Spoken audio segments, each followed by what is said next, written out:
Salut la team viewers, on se retrouve avec Maxime Bossir, un célèbre combattant de boxe. Donc notre première question Maxime, c'est de te présenter, de savoir qui tu es pour ceux qui ne te connaissent pas. Maxime Bossir, donc j'ai été boxeur pro pendant plus de 8 ans et donc aujourd'hui effectivement, vous l'avez dit à l'instant, je suis coach et conférencier, donc c'est-à-dire que je coach plutôt des gens, des chefs d'entreprise, je les initie à la boxe et puis petit à petit ça devient des boxeurs. Et puis là je vais potentiellement avoir un ou peut-être plusieurs boxeurs plutôt professionnels dans les mois et années à venir. Je vous disais, je suis conférencier, donc je donne des conférences en entreprise où je parle de ma carrière, des joies, des peines, des moments très compliqués. Est-ce que tu peux nous présenter ton parcours assez rapidement? J'ai commencé la boxe à l'âge de 11 ans. Je voulais commencer avant, mais ma mère a pas voulu à cause des a priori que les mamans ont de la boxe à juste titre. Du coup, j'ai voulu commencer notamment à cause ou grâce aux films de boxe qu'on peut voir quand on est gamin. Aussi parce que mon père en avait fait un petit peu, donc les photos que j'avais vues. Et donc j'ai voulu commencer à l'âge de 8 ans. J'ai finalement commencé à 11 ans avec mon frère qui avait 4 ans de moins que moi. Je suis passé boxeur amateur vers l'âge de 13 ans ou 14 ans. J'ai fait une belle carrière amateur et 75 combats, une bonne cinquantaine de victoires. J'ai été champion de France champion de Normandie quasiment tous les ans. J'ai gagné un tournoi international. À l'âge de 20 ans, je suis passé professionnel. 8 ans de carrière professionnelle, 33 combats professionnels, donc j'ai 29 victoires, 3 défaites et un match nul. J'ai champion de France 2 fois, donc de Ligue 1. J'ai été 2 fois champion de France de Ligue 1, donc en poids welter 67 kg en gros et en super welter 70 kg. J'ai été champion de l'Union européenne en super welter. J'ai tenté de devenir champion d'Europe en poids moyen, donc 72 kg 500.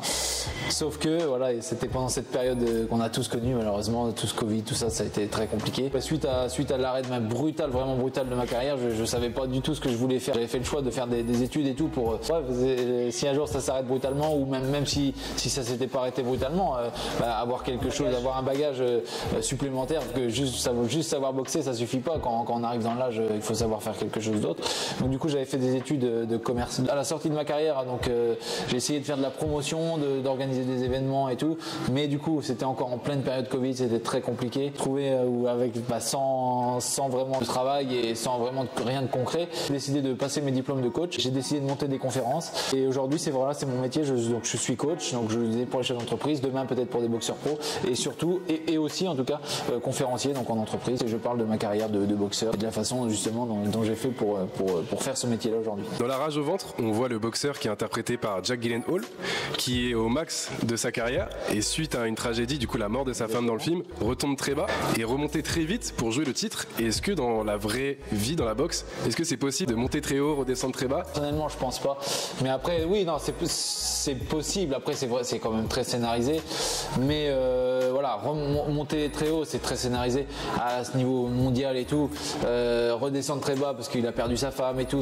voilà, on voit dans le film un petit peu toute la dramaturgie qui s'est passée dans ce film là. Très très très rare, et je sais même pas si ça a déjà arrivé, enfin si, ça a déjà dû arriver, des boxeurs qui redescendent très bas. De toute façon les boxeurs, les histoires de boxeurs ou de sportifs en général sont souvent des histoires c'est pour ça que le cinéma se sert beaucoup de ces histoires de ces hommes là, parce que c'est inspirant. Toi justement dans ce film ou dans d'autres films de boxe ou de combat, tu vois des choses qui sont pensées par rapport à la réalité? Si on prend les Rocky que absolument tout le monde a vu au moins une fois, c'est pas réaliste on va dire en termes de combat, en termes de sport et tout, c'est pas vraiment réaliste. Maintenant par exemple si on prend les Creed, je les ai pas tous vus en tout cas, je peux pas vraiment juger, mais si on prend les Creed ou alors par exemple La rage au ventre, là il y a déjà plus on sait que les acteurs ils se sont vraiment préparés. D'ailleurs je dis ça, mais Sylvester Stallone se préparait aussi lui, mais dans les scènes on voit que c'est quand même beaucoup moins, il y avait la garde en bas, il se mettait des gros parpaings, enfin voilà. Ça se passe pas comme ça sur un ring. Dans La rage au ventre ou dans les Creed, c'est beaucoup plus réaliste dans le combat. Je me souviens bien qu'il est joué par Mark Wahlberg, je crois. Il est drogué, c'est ça? Voilà, alors Christian Bale il est drogué, Christian Bale est drogué et c'est son frère Mark Wahlberg, Mark Wahlberg qui lui performe à très haut niveau. Par contre oui, là il joue très très bien, c'est bien joué, voilà. On voit qu'il boxe les gars. Ça tombe bien, t'as parlé de Creed dans le 1. En gros, dans le film de Creed, personne ne le connaît et le champion en titre comptait Creed du coup juste par son nom. Mais est-ce que c'est vraiment possible dans le monde en France, le champion en titre veut jouer ton fils? Est-ce que c'est vraiment possible d'arriver comme ça et de faire un combat pour le titre? Call out en fait comme ça. Ouais voilà. Call out non. Alors dans le film il avait jamais boxé.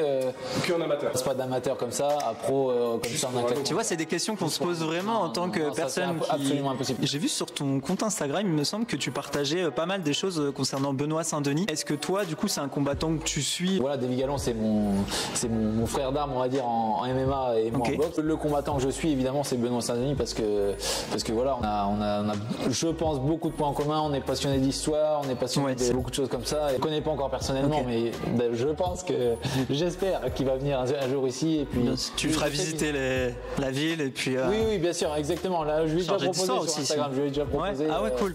de venir ça passer des vacances avec sa femme, avec ses familles. Enfin, voilà. Si un jour il a le temps, parce que je sais que c'est son emploi du temps sportif, mais un jour si ça se présente, évidemment il sait qu'il est le bienvenu ici et qu'il aura évidemment avec plaisir. Et puis s'il veut venir tourner, là pour le coup, je remettrai peut-être un peu les gants. Pour refaire le petit parallèle avec le cinéma, dans Creed, on voit un peu les routines des combattants avant le combat, notamment dans les vestiaires, etc. Toi, est-ce que tu avais une routine particulière ou tu as une routine particulière? Oui, j'avais une routine.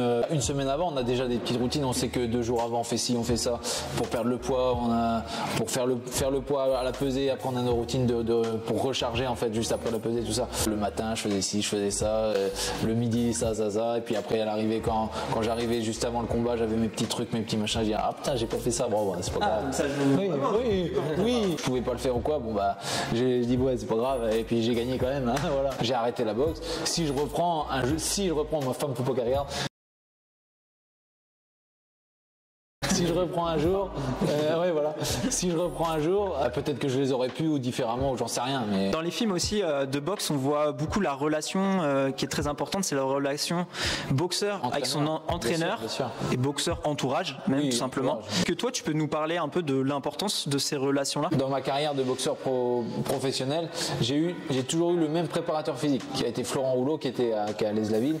J'ai eu ce monsieur-là de mes débuts, de la fin de carrière amateur jusqu'à la toute fin de ma carrière professionnelle. Florent, voilà, qui a été dans mon coin. Et après, dans les entraîneurs technico-tactiques, on va dire, là, j'ai beaucoup changé, j'ai beaucoup évolué. Je m'ennuyais un peu, je m'ennuyais assez vite, peut-être aussi un peu mon défaut. J'aimais bien bouger tout le temps. Par contre, voilà, je m'entraînais beaucoup avec différents entraîneurs. Je m'entraînais notamment avec Samuel Florimont, qui est un grand entraîneur français, en Angleterre, donc je m'entraînais en Angleterre. Avant ça, aux États-Unis, je m'entraînais à ses côtés, Gennady Golovkin, qui est entraîné par Abel Sanchez, un très grand entraîneur aussi. J'ai eu la chance, avec mon parcours, de côtoyer quand même des gros noms de la boxe mondiale.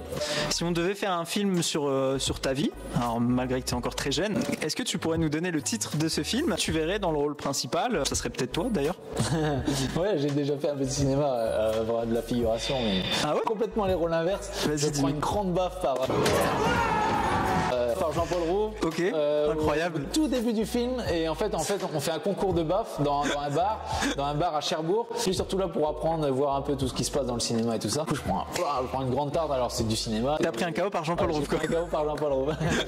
Voilà. Incroyable. Tourné un petit peu dans 2-3 autres films, mais voilà, vraiment de la figuration. Mais après, si un jour il y a un rôle un peu plus intéressant ou il y a du texte et tout, moi, en fait, ça m'intéresse. C'est quelque chose qui m'intéresserait à l'avenir. Ça marche. Bah, merci Maxime. Bah, merci à vous en tout cas, et puis à bientôt. À bientôt. Merci beaucoup d'avoir regardé la vidéo. N'hésitez pas à vous abonner à mon compte, au compte Viewers. Et puis je vous dis à très bientôt, soit à la salle, soit ailleurs. À très vite.